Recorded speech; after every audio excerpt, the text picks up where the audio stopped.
পেছনের সিটে armrest, soft touch AC panel আর ড্যাশবোর্ডে রয়েছে আরপিএম সহ অপটিক্যাল মিটার।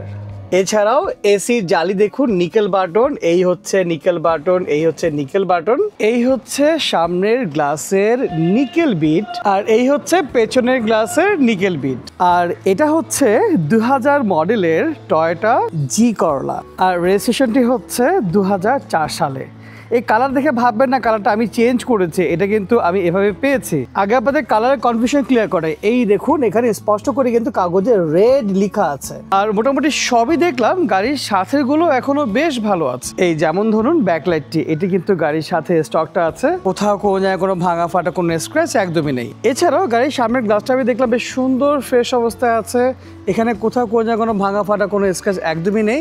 এই দেখুন বিটটা একদম স্ট্রেট অবস্থায় আছে এবং কোনো বিট একদম অ্যাটাচড অবস্থায় এখন পর্যন্ত আছে। এছাড়াও পেছনে যে গ্লাসটা আছে এটাও কিন্তু গাড়ির সাথে স্টক গ্লাসটা আছে। এই দেখুন অরিজিনাল স্টিকার দেখা যাচ্ছে এখানে একটা আছে, আর একটা স্টিকার যেটা মডেল লেখা থাকে দেখুন 2000 মডেল, এখানে কিন্তু স্টিকারটা এখান দিয়ে আছে। গাড়িটিতে কাগজের সাথে পেলাম হচ্ছে সাউদানের একটা সিএনজির কার্ড, অর্থাৎ এই গাড়িটি সাউদান থেকে সিএনজিতে কনভার্ট করা। এই দেখুন একটা 60 লিটারের বোতল কিন্তু পেছনে দেওয়া আছে।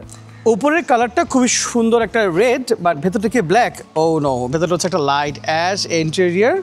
দেখুন ব্ল্যাক না কিন্তু একটা লাইট অ্যাশ ইন্টেরিয়ার, বাট খুব সুন্দর ফ্রেশ কিন্তু।